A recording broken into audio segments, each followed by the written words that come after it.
जय हिंद दोस्तों, मैं हूं राज शिवम और आप देख रहे हैं राज शिवम स्टडी पॉइंट चैनल। तो स्वागत है आप सभी लोगों का मेरे आज के इस वीडियो में। रीजनिंग के इस टॉपिक पे मैं आप लोगों से बात करूंगा 6 क्वेश्चंस के बारे में। 6 अलग अलग तरीके के क्वेश्चन दिए गए हैं जो कि यूपीएसआई में पिछली बार आए भी हुए हैं कई सेक्टर्स में कर करके। तो इसमें जो पहला क्वेश्चन है वो दिया गया है कि दिए गए विकल्पों में से उस सही विकल्प को चुनिए जो अनुक्रम को पूरा करे। पहला क्वेश्चन है कि TRPNL, उसके बाद क्वेश्चन मार्क। ऑप्शन ए है J&G, उसके बाद आएगा J&H, सी है KH, डी है KI। तो इसको देखते हैं। जो हमारा पहला लिखा गया वो लिखा गया TR, उसके बाद है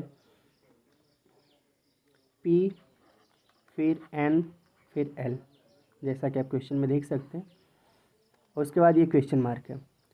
तो मैं आपको ये कहूँगा कि टी के बाद आर, आर के बाद पी, पी के बाद एन और एन के बाद क्या आता है एल।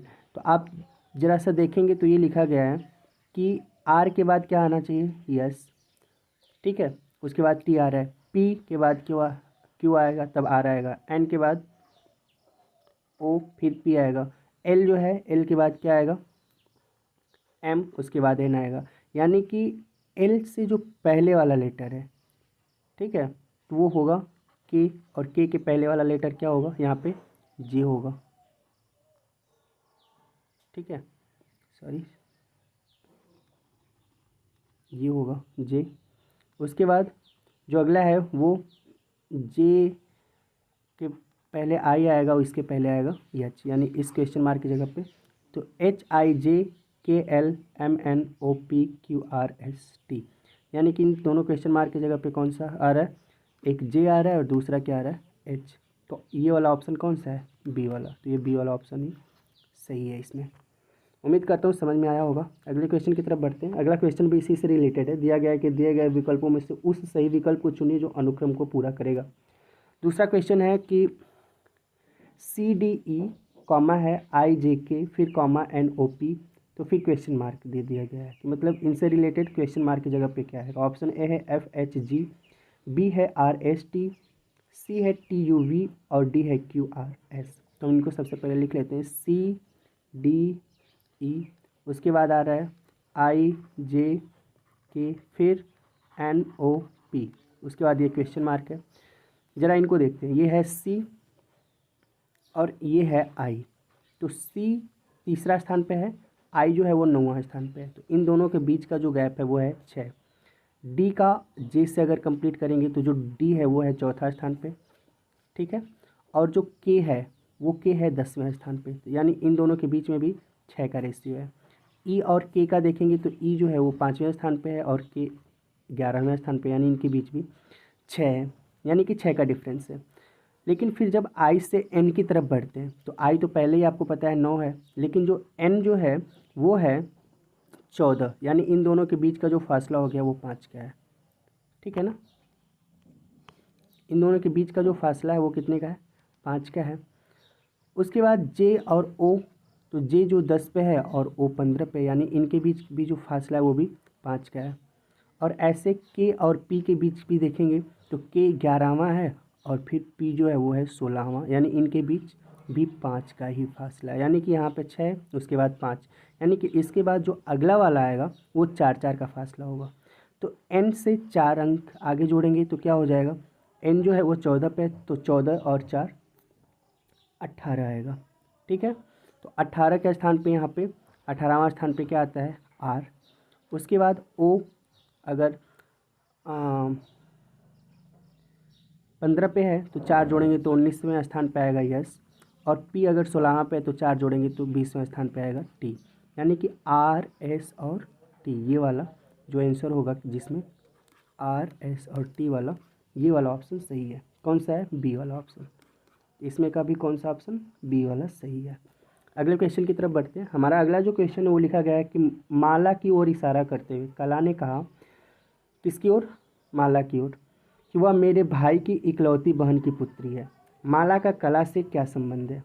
ऑप्शन ए है माता, बी है पुत्री का, सी है मौसी का और डी है भतीजी का। तो एक बात यहाँ पे देखिए, इसको हम लिख लेते हैं माला,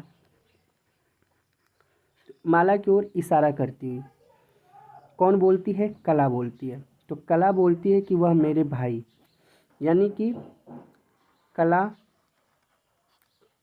कला का भाई।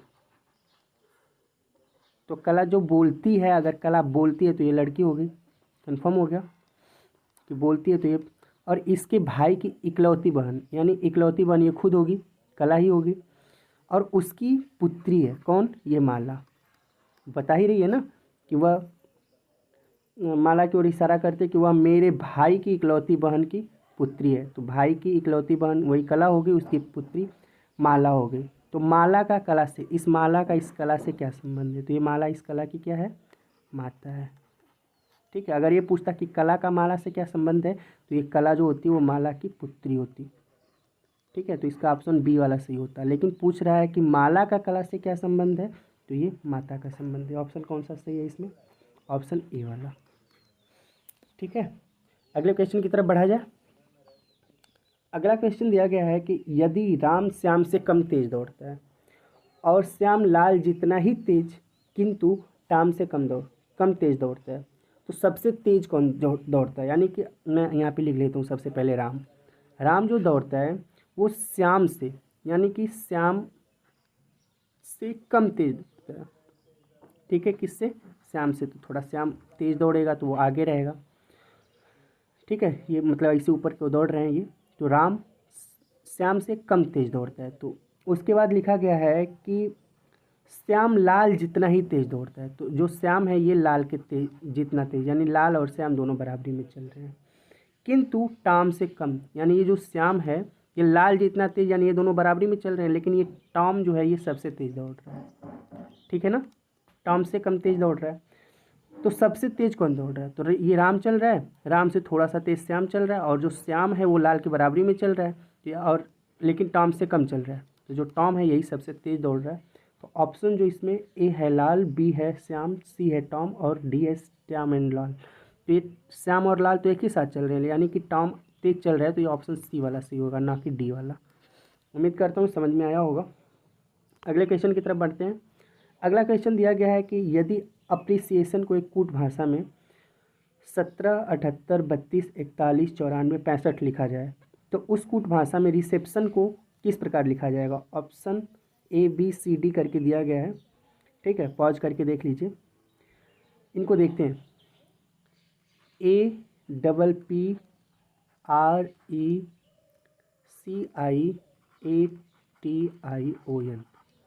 ठीक है, इनको लिखा गया है 17,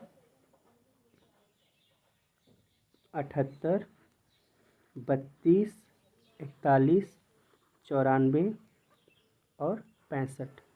तो इसमें क्या लिखा गया है? रिसेप्शन, RECEPTION को क्या लिखा जाएगा? देखिए आर की जगह पे क्या लिखा गया है? आर की जगह पे लिखा गया 8, तो हमारा 8 आ जाएगा। ई की जगह पे लिखा गया है 3, तो ये 3 हो जाएगा। सी की जगह पे क्या लिखा गया है? 2, तो 2 आ जाएगा। सी की जगह 3 है तो सी की जगह 2 है, ई की जगह 3 है तो फिर से 3 लिख दीजिए।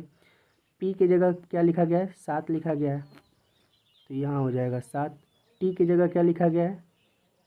ये टी है ना, तो टी की जगह लिखा गया है 9। ठीक है, यहाँ पे 9 हो जाएगा। आई की जगह क्या लिखा गया है? 4, 6, 5, यानी ये वाला जिसमें लिखा होगा जो ऑप्शन, ये 83, 23, 79, 465। देखिए एक ही बार में आ गया मेरे सामने, ये बी वाला ऑप्शन इसका सही है। ठीक है, उम्मीद करता हूँ समझ में आया होगा। अब अपने अंतिम क्वेश्चन की तरफ बढ़ते हैं। छठा क्वेश्चन है, यदि कोर्स को कूट भाषा में ESRUOC लिखा जाए, तो उस कूट भाषा में ब्रीद को किस प्रकार लिखा जाएगा? Option A B C D आपके सामने, पॉज करके इन्हें भी देख लीजिएगा। हम इनको सॉल्व करते हैं। क्वेश्चन पहले पॉज करके देख लीजिए, सॉल्यूशन मैं देता हूँ आपको। देखिए COU, उसके बाद RSE, इसको क्या कैसे लिखा जाता है?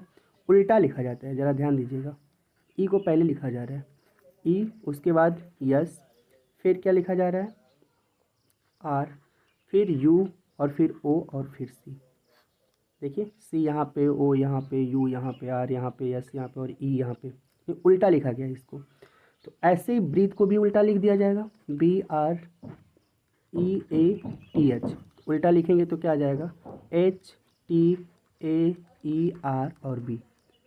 ठीक है, देखिए ऑप्शन ए वाला कौन सा है, HTAERB। इसका भी ऑप्शन बी वाला ही सही है।